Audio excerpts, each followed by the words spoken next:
آپ تیاری کر لیں اگلے ہفتے فل اسی موضوع پر. آپ سے گزارش ہے علماء کے ساتھ بیٹھ کے, اسی شرط کے ساتھ کہ گاڑی میں نہیں, مدرسے میں علماء کے ساتھ انشاءاللہ آپ کے جو شرائط ہوں گے ہم ٹائم آپ کو دے دیں گے, ٹائم تقسیم کریں گے. جی 5 منٹ تو دیں. 5 منٹ آپ کا, 5 منٹ, اس کے بعد آپ سے خداحافظی ہے. 5 منٹ کے بعد آپ سے خداحافظی. بسم اللہ.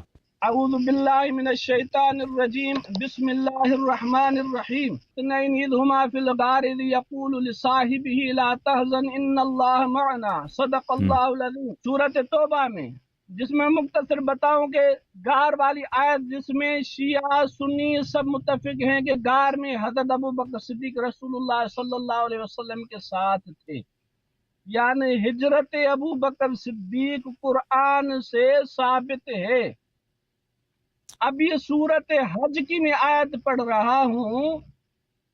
والذین ہاجروا فی سبیل اللہ ثم قتلوا او ماتوا لیرزقنہم اللہ رزقا حسنا. جس نے بھی اللہ کی راہ میں ہجرت کی پھر وہ اپنی موت مرے یا کسی کے ہاتھوں قتل کیا جائے, ان کے دنیا چھوڑنے کی دیر ہے, جنت میں جانے کی دیر ہی نہیں. ابو بکر صدیق کی ہجرت قرآن سے ثابت ہے, اور ہجرت اتنی بڑی نیکی ہے. اللہ پاک نے مہاجرین سے کوئی شرط نہیں رکھی. اللہ پاک نے فرمایا صرف دنیا چھوڑے, جنت میں جانے کی دیر ہی نہیں. تو یہ میں صرف 2 آیات ابھی پڑھی ہیں کہ حضرت ابو بکر صدیق مہاجر قرآن سے ثابت ہے کہ مہاجرین جنتی ہیں. وما علینا الا البلاغ المبین. ختم بات آپ کی, بات ختم ہے آپ کی.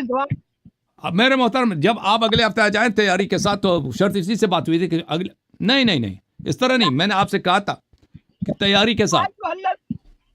کیا دوسروں کو کتاب ان کے ساتھ ہے جنہوں نے آواز بلند کی.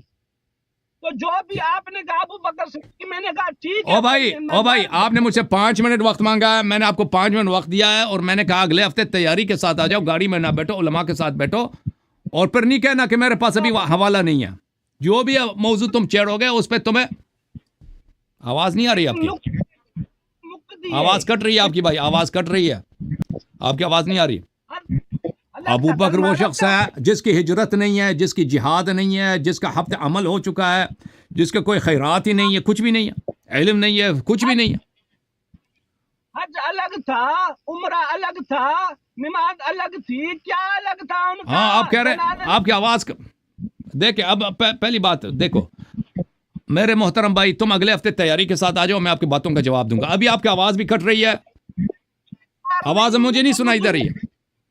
اور بھائی تم سن لو, ابھی تم نے جو بات کی ہے نا, میں نے آپ کو 5 منٹ وقت دے دیا, ابھی تم اپنا جواب سن لو, اگلے ہفتے آ جاؤ. آواز تمہاری کٹ رہی ہے ابو بکر کے ہجرت کے متعلق. میرے محترم ناظرین, یہ دیکھو, یہ کتاب ہے البخاری, چاپ دار احیاء التراث العربی, کتاب چھپی ہے سنہ 2001 میں. ملاحظہ فرمائیے یہاں پر صفحہ نمبر 399. ابو بکر کا کوئی جہاد نہیں, جہاد تو ہے ہی نہیں, ہجرت بھی نہیں ہے.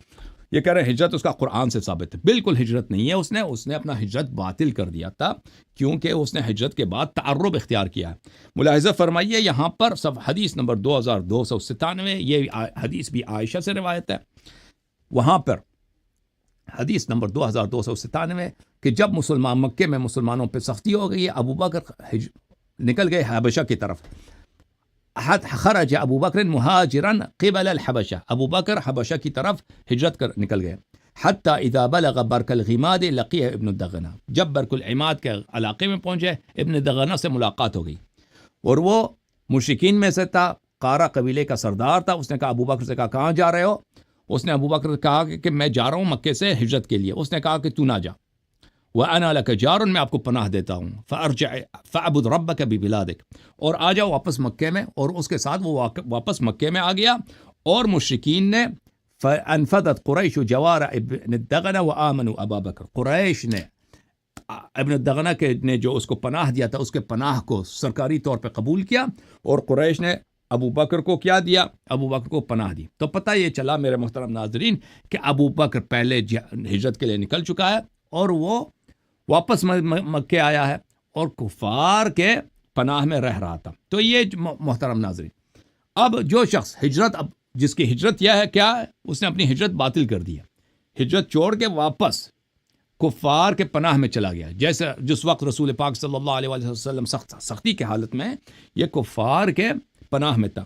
یہاں پہ صحیح مسلم ہے، چاپ دار الفکر سنہ 2003 میں کتاب چھپی ہے، یہاں پہ ملاحظہ فرمائیے، باب تحریم رجوع المہاجر الی استیطان وطنہ، کہ مہاجر پہ جو شخص ہجرت کرتا ہے پھر اس کو اپنی وطن واپس آنے پہ حرام ہے، کہ واپس اپنے وطن پہ آ جائے اور وہاں پہ رہے۔ اسی لیے رسول پاک صلی اللہ علیہ وآلہ وسلم ہجرت کرنے کے بعد پھر مکہ انہوں نے کبھی دوبارہ مکہ میں انہوں نے سکونت اختیار نہیں کی۔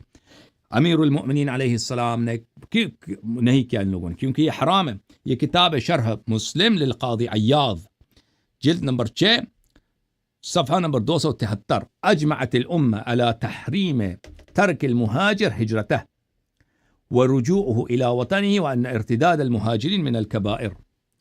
سب مسلمانوں کا اجماع ہے کہ مہاجر کا ہجرت کرنا حرام ہے اور اس کا اپنے وطن کی طرف واپس پلٹنا یہ کبائر میں سے، فسوق میں سے۔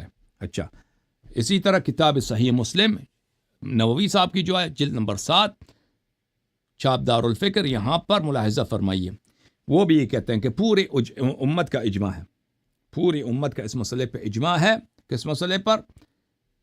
اجمعت الامہ علی تحریم ترک المہاجر ہجرتہ ورجوع الی وطنہ، کہ مہاجر پہ حرام ہے کہ وہ ہجرت کرے اور واپس اپنے وطن میں پلٹ جائے۔ تو ابو بکر کا ہجرت نہیں ہے، اس نے اپنی ہجرت کو باطل کیا ہے۔ پھر آپ جو کہہ رہے ہیں جو اس نے مان بھی لینا کہ اس نے ہجرت کیا، تو ہجرت یا مثلا نماز پڑھنا، جہاد کرنا وغیرہ صرف اسی شرط میں مقبول ہے کہ انسان کے پاس ایمان ہو، مخلص ہو۔ منافق کی قبول نہیں ہوتی، منافق ہجرت بھی کرے تو اس کی ہجرت نہیں ہوتی، منافق نماز بھی پڑھے اس کی نماز نہیں ہوتی، منافق جہاد کے لیے نکل جائے اس کی جہاد نہیں ہوتی۔ الحمدللہ رب العالمین۔ تو سورہ آیہ غار جس کے آپ نے تلاوت کیا اس میں واضح طور پر ہے کہ ابو بکر کیا ہے، اذ قال لصاحبہ لا تحزن ان اللہ معنا فانزل اللہ سکینتہ علیہ، اللہ تعالیٰ نے رسول پاک صلی اللہ علیہ وسلم پہ سکینہ نازل کیا، ابو بکر پہ نازل نہیں فرمایا، اسی لیے نازل نہیں فرمایا کہ وہ مومن نہیں تھا۔ وَإِلَّا جہاں پر بھی رسول پاک صلی اللہ علیہ وآلہ وسلم ہیں اور ان کے ساتھ کوئی مومن ہے، اگر سکینہ نازل ہوا ہے تو مومن پہ ہمیشہ نازل ہوتا رہا۔ اچھا، ابھی ہمارے پاس یہ بھائی صاحب تشریف لائیں، جوم جاؤ، پرواز کرو، کیوں فخر سے سر اٹھا، کیونکہ اللہ تعالیٰ نے تمہیں انتخاب کیا، صراط حق پر صرف تم ہو، صراط ایمان پر صرف کیا، کیونکہ اللہ تعالیٰ نے تمہیں انتخاب کیا، صراط حق پر صرف تم ہو، صراط ایمان پر صرف